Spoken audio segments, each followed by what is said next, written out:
រឿងកំពុងក្តៅឯកឧត្តមសសុខាសង្កត់ធ្ងន់បែបនេះពាក់ព័ន្ធនឹងមន្ត្រីដែលជាប់ពាក់ព័ន្ធនឹងបទល្មើសអនឡាញស្កេម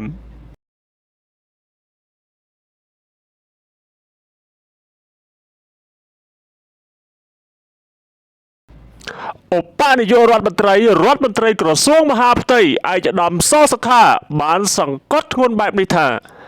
មន្ត្រីក្រសួងមហាផ្ទៃរូបណាក៏ដោយដែលបណ្ដោយឬជាប់ពាក់ព័ន្ធនឹងបទល្មើសអនឡាញស្កេមត្រូវតែទទួលខុសត្រូវចំពោះមុខច្បាប់រួមទាំងការដកមុខតំណែងនិងការបណ្តេញចេញពីក្របខ័ណ្ឌកាលពីថ្ងៃទី1ខែកុម្ភៈឆ្នាំ2026ឯកឧត្តមសសុខាបានធ្វើការបង្ហោះសំណេរមួយនៅលើបណ្ដាញសង្គម Facebook ផ្ទាល់ខ្លួនរបស់ឯកឧត្តមដែលមានខ្លឹមសារថាគ្មានថ្ងៃបន្ធូរដៃឲ្យក្រុមអ ுக ្រិតជននគរបាលជាតិបង្ក្រាបទីតាំងបទល្មើសឆបោកតាមប្រព័ន្ធបច្ចេកវិទ្យាអនឡាញស្កេមនៅបាវិតឃាត់ខ្លួនជនបរទេសជាង 2000 នាក់នៅក្នុងសំណេរដដែលឯកឧត្តមបានបន្តទៀតថាកម្ពុជាមិនបន្ធូរដៃឡើយក្នុងប្រតិបត្តិការស្រាវជ្រាវនិងបង្ក្រាបបទល្មើសឆបោកតាមប្រព័ន្ធបច្ចេកវិទ្យាអនឡាញស្កេមនៅថ្ងៃបង្ហាញនៃខែមករាឆ្នាំ2026ពលគឺនាព្រឹកមិញនេះតែម្ដងកម្លាំងនគរបាលនៃអគ្គស្នងការនគរបាលជាតិបានសហការជាមួយនឹងព្រះរាជអាជ្ញានៃអัยការអមសាលាដំបងខេត្តស្វាយរៀងបើកប្រតិបត្តិការបង្ក្រាបទីតាំងសង្ស័យប្រព្រឹត្តអំពើឆបោកតាមប្រព័ន្ធបច្ចេកវិទ្យាអនឡាញស្កេមក្នុងបរិវេណកាស៊ីណូវ៉ាន់ថឹង A7 ដែលមានអគារចំនួន22ស្ថិតនៅក្នុងភូមិតបិបសង្កាត់បាវិតក្រុងបាវិតខេត្តស្វាយរៀង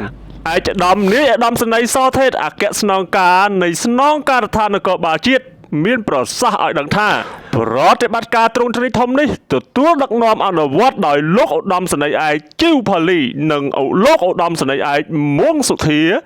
អគ្គស្នងការរងនៃស្នងការដ្ឋាននគរបាលជាតិប្រើកម្លាំងជំនាញសរុបប្រមាណ700នាក់ហើយជាលទ្ធផលសមត្ថកិច្ចបានឃាត់ខ្លួនជនសង្ស័យជាជនជាតិបរទេសសរុបដល់ទៅ2044នាក់ក្នុងនោះជនជាតិចិន1792នាក់វៀតណាម177នាក់មីយ៉ាន់ម៉ា179នាក់នេប៉ាល់30នាក់ចិនតៃវ៉ាន់5នាក់ម៉ាឡេស៊ី1នាក់ឡាវ2នាក់ឥណ្ឌា36នាក់និងជនជាតិមិចស៊ិក1នាក់គួរបញ្ជាក់បងដែរថានៅចុងបញ្ចប់នៃសំណេរនេះឯកឧត្តមសសុខាឧបនាយករដ្ឋមន្ត្រីក្រសួងមហាផ្ទៃបានសង្កត់ធ្ងន់បែបនេះថាក្នុងរយៈពេលចុងក្រោយទៀតនេះសម្រាប់ករណីឆបោកតាមប្រព័ន្ធបច្ចេកវិទ្យាអនឡាញស្កេមឯកឧត្តមបានសង្កត់ធ្ងន់ថាមន្ត្រីក្រសួងមហាផ្ទៃរូបណាក៏ដោយ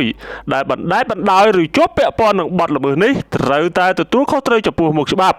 រួមទាំងការដកចេញពីមុខតំណែងនិងការបណ្តេញចេញពីក្របខ័ណ្ឌ